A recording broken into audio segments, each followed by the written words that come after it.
Hello, everybody. This is Chuck Wiger. We're at the state capitol, and many nurses are at the capitol today. And with me is Sarah LaCasse. She lives in Maplewood. She works at Hennepin County Medical Center. She's an RN. Welcome. Thank you. And you're here to share concerns that other nurses have. And tell me what you brought a packet of information, but what are some of the concerns that the nurses have? We see a lot of patients at HCMC that have a higher level of acuity thing. I think in comparison to some of the other hospitals, we get patients that are actually kind of refused at other hospitals get sent to HCMC. And so we have Why might that be? So, and Sure. Hennepin County Medical Center is the largest, Right. medical center in Right. our state. Well, at least in the Twin Cities, Right. and it's So there's a lot of, I think that we get more patients with a lot of different comorbidities. okay. So, for example, And you mentioned acuity and comorbidity, and that put those in with the layman different terms kind too. of jargon. Yes. So that means that patients that have multiple issues, for example, I work in inpatient psychiatry. Okay. And so I think there's a lot more of this happening in inpatient psychiatry than other areas because other hospitals are not necessarily, don't necessarily have the capacity or I don't know exactly what the reasons are, but to accommodate patients who not only have schizophrenia but also have they may be septic, they may have major infections, they may Okay. be completely immobile. They just require a lot higher level of care. So a lot of referrals to Hennepin Yes. County, and a lot of issues A to lot deal of with. issues, and also just because of the concentration of the level of income, Yes. that kind of disparity Okay. there, we tend to see patients that have experienced a lot more hardships Okay. and in general have a background that is better suited. Okay. Yeah, So you're here at the state capitol. right. What are you asking? So we're asking for awareness and advocacy for safe staffing levels because when we don't have enough staff per patient, patients really do get neglected. Unfortunately, patients that absolutely require way more attention because they're unable to do things for themselves, unfortunately get a larger share of our time than patients that don't absolutely need as much attention. And so that really impacts the therapeutic relationship between nurses and patients, which has a huge impact on the outcome of their health, what kind of status they're in when they're discharged, and it increases the costs for patients when they get readmitted to the hospital because they really didn't get their needs addressed well enough the first time that they were there. So give me an example of how the staffing is not adequate now. HCMC calculates their staffing needs based on the number of patients without factoring in the acuity of care that Okay. each patient has. And so I might have 5 patients at a time on one unit, and in another unit the next day I may have an assignment that is much more work for 5 patients than on Yeah. another unit.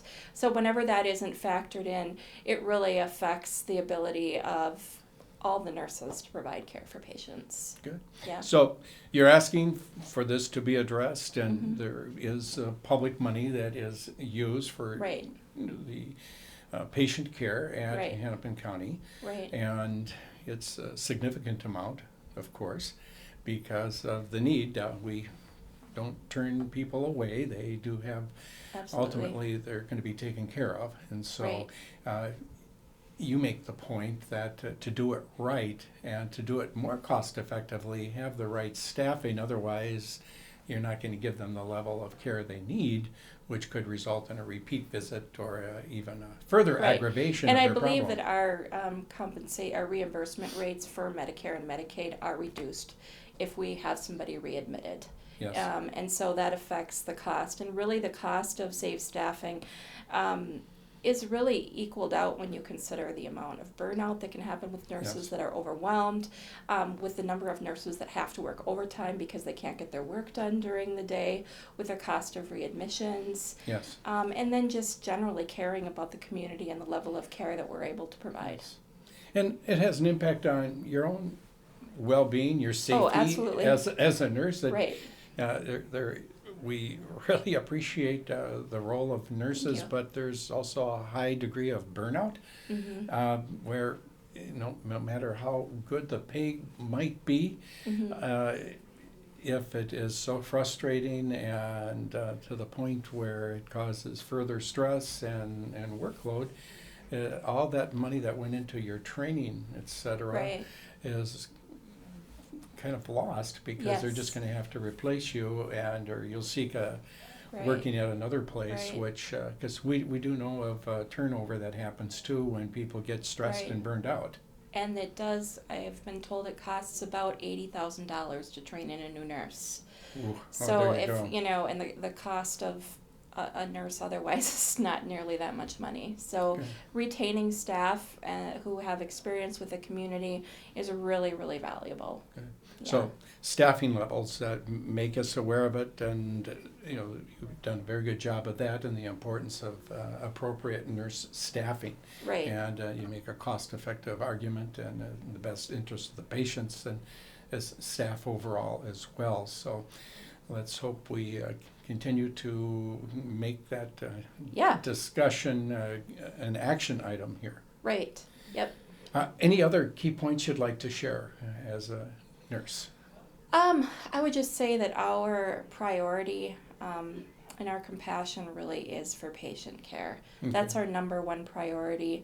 So whether we have the resources that we need or not, we're compelled to do the very best that we can for patients, and we would just ask that we're given the resources that we need so that we can do that effectively and focus on that and focus less on the resource Great. shortage that we have. Well, Sarah, thank you so much for sharing that. And why did you become a nurse? I was an accountant for about 15 years. You and were? I was. I have not heard of that transition too much. Right. So you're an I was really accountant. good at math in high school, so everybody said, "Oh, you should be an accountant," and it was a little bit too dry for me. So I definitely enjoy working with people more, and I'm very interested in working in the community. So Okay, it's so a lot more my cup of tea. And where did you get your training to become an RN? I got my training at St. Catherine University. I Okay. also got my first degree at St. Catherine University in accounting in 1994. Okay, So. well, you're the first nurse I've met with an accounting background as well, so Right. there's a lot of potential, if you wish, with that Sure. interesting combination. Right. Yeah. And we're very pleased that you live in the district in Thank you. Maplewood. You've been here for nearly 20 years, I believe. And Right. why did you move to Maplewood, and tell us how that's going? I grew up in Circle Pines, then I lived in Roseville, then Shoreview, then Maplewood. We didn't move to Maplewood for any particular reason except that we found a house that we liked there, and it was, but it's nice and close to St. Paul. It's not that far from Minneapolis. Great parks. My kids go to North High School. Love it there. They're getting Wonderful. They went to Webster Elementary. They went to John Glenn Middle School. My kids actually are in high school and went back this morning to John Glenn Middle School Yes. because the juniors have ACT tests in the high school. There's no school, but there's school in all the other schools. So they went back and visited some teachers that they missed. And Wonderful. my daughter had made a painting for her art teacher in middle school, so she went back and presented that to her, and so it's been a great How place thoughtful, for my kids to grow like a up. nurse. Yes. Yes. I don't think she's heading down there. She's like, I can't deal with blood and needles and all that, but Okay. yeah.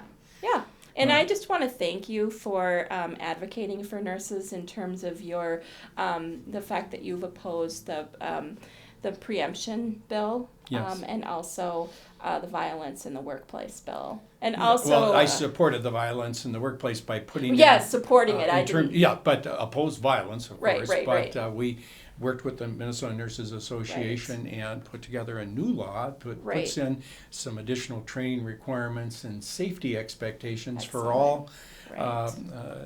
Healthcare workers, and with the focus on hospitals, and we had cited some real sad cases, and Absolutely. actually it had happened over at St. John's, and right nearby where I live, where Yeah. one nurse had her lungs punctured, others were suffered Yeah. a lot, and we had cases from throughout the state where people caring Right. for patients, and needed additional And that protections. means a lot in inpatient psychiatry because Yes. we do have a higher risk for that kind Right. of thing. And also, thank you so much for the Right to Water Yes. initiative. That was fantastic. Well, So, thank you very much, Sarah. Yeah. I appreciate that. Any concluding words for our viewers in Maplewood as to nurses or living in Maplewood? Anything you'd like?